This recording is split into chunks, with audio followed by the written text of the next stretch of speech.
Fortress India, a Test cricket stronghold that has stood unbroken for over a decade, standing unbeaten for 121 months with 15 consecutive home Test series victories. India has become the toughest place in the world of Test cricket for away teams to tour. Only one team in the past 19 years has managed to overcome this challenge, leaving all others to fly home disappointed. In this video, we delve deeper into the reasons behind India's invincibility at home and what it might take to beat this formidable fortress. The road to victory may be long and arduous, but with the right strategy, a team may finally be able to break through India's defences and claim victory on the toughest battleground in world cricket. This is Fortress India.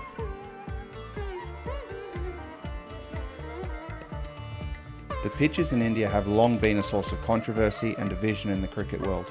Known for their low slow bounce and a tendency to favour spin over pace, they present a formidable challenge for teams not accustomed to such conditions. As the pitches degrade over the course of a test match, the bounce becomes even more unpredictable and the turn even greater, making it all the more difficult for visiting teams to score runs and win matches. This has led to a great deal of criticism and scrutiny from media and cricket pundits, particularly when teams from the SENA region, South Africa, England, New Zealand and Australia, struggle on these pitches.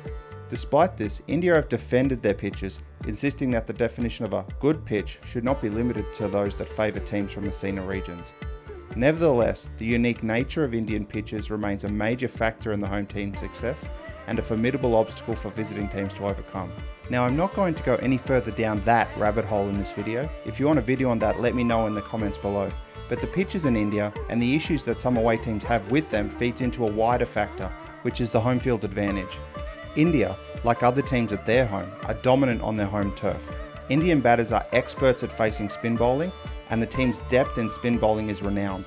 Looking at today's bowling stocks alone, we have Ravi Ashwin, Ravindra Jadeja, Axar Patel, Kuldeep Yadav and Washington Sundar. And these are just the ones off the top of my head, with many more contenders coming through the ranks. The intense fan support in India only adds to the difficulty for travelling teams. The cheers and passion of the crowd elevate the Indian team to new heights, creating an extra layer of pressure for the opposing team to overcome. The unfamiliarity of India itself can also be a challenge for foreign players. Different weather conditions, new foods, sights and sounds can take time to get used to. Unfortunately, with the packed international cricket schedule, this acclimatisation period is often not given to modern day players. The biggest factor of all is the Indian cricket team itself. This period of success coincides with the rise of India as a true powerhouse of international cricket. Over the past 19 years, India has had some of its best ever test teams. If we go back to 2004, this team had Virender Sehwag, Gautam Gambhir, Rahul Dravid, Sachin Tendulkar, Sourav Ganguly and VVS Laxman all in the same team. Not to mention Anil Kumble, Harbhajan Singh and Zaheer Khan in their bowling stocks. Moving into the 2010s and with many legends retiring, India saw a new crop of greats like MS Dhoni, Virat Kohli and Cheteshwar Pujara, as well as the debuts of Ravi Ashwin and Ravindra Jadeja. Virat Kohli's 2015 to 2017 side went 19 matches undefeated, and during 2019 won 7 test matches in a row. These players propelled India to the heights they have now, with further assistance from players like Rishabh Pant and Jasprit Bumrah in the modern day. Who could also forget India's Border Gavaskar Trophy wins in 2018-19 and 2020-21 in Australia as well. India's team, even when you take away the home field advantage and the controversy over the pitches, are supremely talented in their own right. But when you add them to this combination, it becomes clear why they have become the dominant force they are today.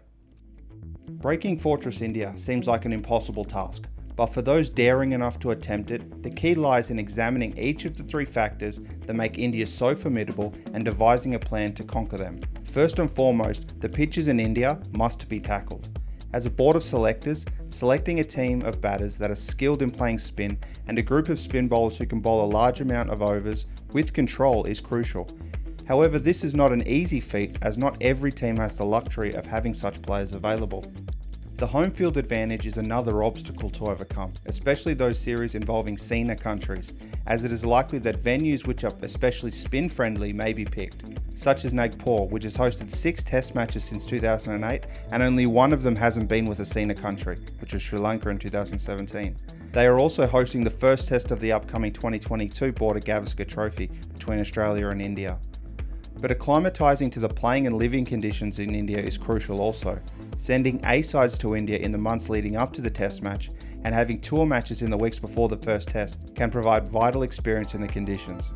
Additionally, many top international players now regularly play in India as part of IPL franchises, which not only helps them on the field, but also in getting used to the Indian culture, food and ways of life. Remember, if a team is playing a 5-test series in India, they will be in the country for at least a month, making it their home for that period. Lastly, understanding and learning from the Indian team itself is essential. India's success at home is often built around playing with 2 or even 3 spinners that become increasingly important as the test match progresses.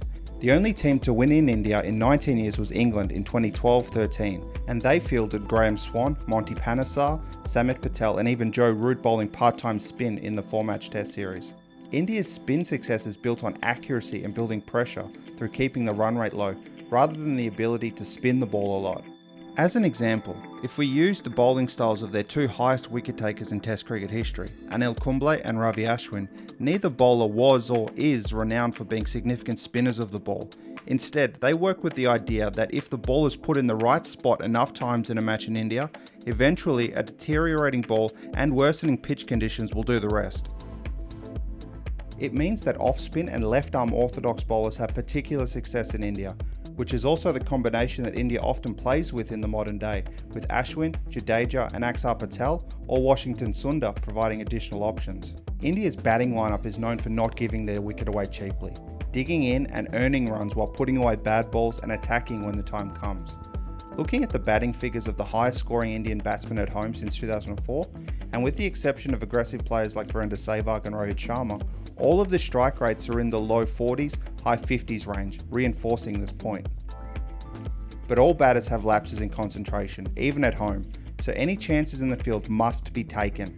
India do not give up wickets easily, and if they are not punished, can build big totals which can win them the game. Perhaps the most important factor of all is the mindset. A team hoping to win in India must not only think they can win, but must believe they can do it. It's about having faith in oneself and the team, and the preparation that has gone into the tour. It's a daunting task, as was India beating Australia in Australia.